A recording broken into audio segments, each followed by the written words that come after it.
A very good morning students. Welcome back.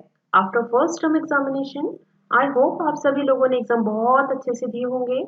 आज से हम हिंदी पाठ्य पुस्तक की दूसरी इकाई की प्रथम कविता धरती का आंगन महके शुरू करने जा रहे हैं। इस कविता में कवि ने नैतिक मूल्यों तथा ज्ञान विज्ञान की प्रगति के विषय में बताया है।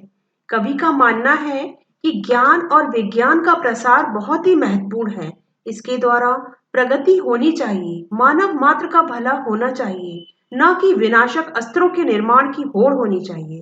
दूसरी ओर समाज में स्नेह, प्रेम, सदाचार और मानवता का वातावरण समाज के विकास के लिए बहुत ही ज्यादा आवश्यक है। इस कविता के कवि हैं डॉक्टर प्रकाश दीक्षित जी। डॉक्टर प्रकाश दीक्षित जी का जन्म 1929 को इटावा जिले में उत्तर प्रदेश में हुआ था। यह आजीवन अध्यापक रहे। डॉक्टर दीक्षित जी अर्चना, मणिप्रभा, ज्ञानार्जन आदि पत्रिकाओं के संपादक रहे। अमर उजाला समाचार पत्र में पत्रकारिता भी की। आपकी रचनाएं विविध पत्र पत्रिकाओं की शोभा बढ़ाती रहीं। इनकी प्रमुख कृतियां हैं अर्चनांजलि, मंगल पथ, दोहावली, राष्ट्रीय स्वर, कविता संग्रह आदि। इस कविता में कवि ने कर्म, ज्ञान और विज्ञान का महत्व हमें बताने का प्रयास किया है और इनका कहना है कि हम ज्ञान और विज्ञान के बलबूते पर भले ही आसमान की ऊंचाइयों को क्यों ना छू लें, भले ही हम बहुत तरक्की प्रगति कर लें, लेकिन जो आदमी आज सशस्त्र बनाकर मनुष्य का विनाश कर रहा है, मानवता को ठेस पहुंचा रहा है, ये बिल्कुल भी नहीं करना चाहिए। ज्ञान विज्ञान का प्रयोग मनुष्य का विनाश करने के लिए न करके उनके विकास के लिए करना चाहिए। इसी मूल उद्देश्य को लेकर यह कविता लिखी है। आइए कविता शुरू करते हैं। धरती का आंगन महके दूसरी इकाई डॉक्टर प्रकाश दीक्षित जी ने लिखी है। ये कविता पेज नंबर 25। धरती का आंगन महके कर्म ज्ञान विज्ञान से, ऐसी सरिता करो प्रवाहित, खिले खेत सब धान से। अभिलाषाएं नित मुस्काएं, आशाओं की छाह में, पैरों की गति बंधी हुई हो विश्वासों की राह में। शिल्प कला कुमुदों की माला, वक्ष स्थल का हार हो, फूल फलों से हरी भरी इस धरती का श्रृंगार हो। चंद्रलोक या मंगल ग्रह पर चढ़े किसी भी यान से, किंतु ना हो संबंध विनाशक अस्त्रों का इंसान से। सांस सांस जीवन पट बनकर प्राणों का तन ढांकती, सदाचार की शुभ्र शलाका मन सुंदरता आंकती। प्रतिभा का पैमाना मेधा की ऊंचाई नापता, मानवता का मीटर बन मन की गहराई नापता।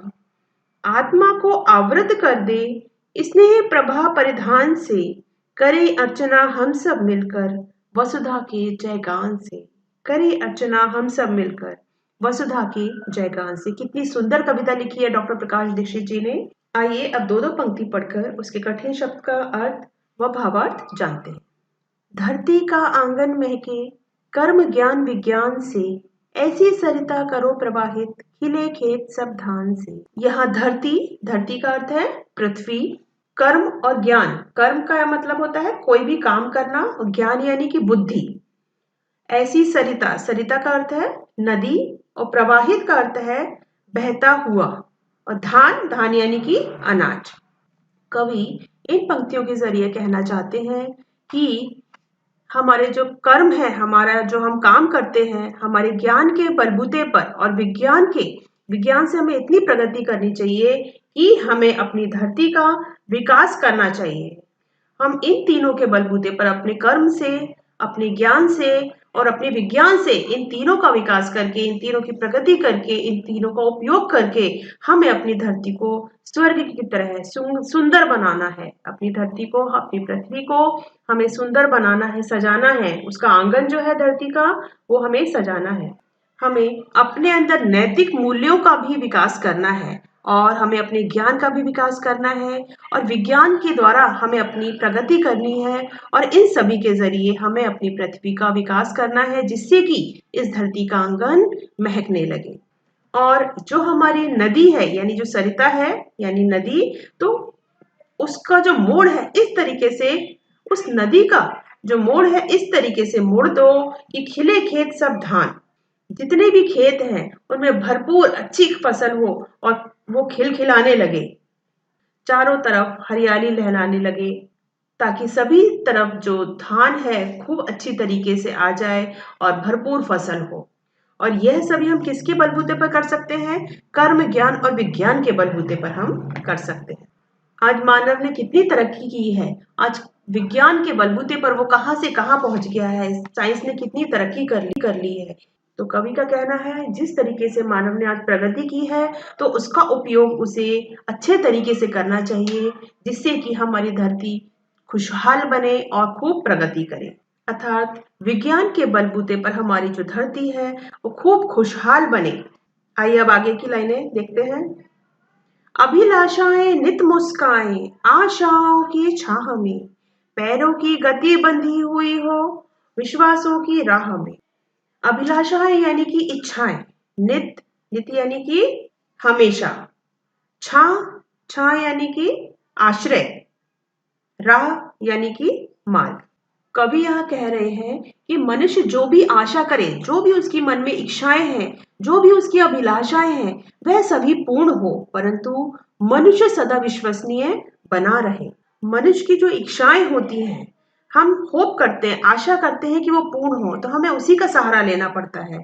तो कवि वही कह रहे हैं कि मनुष्य की जो इच्छाएं हैं, जो वो चाहता है, वो हमें आशा, पॉजिटिव हमें सोचना चाहिए कि वो हमारी जो इच्छाएं हैं वह पूर्ण हो।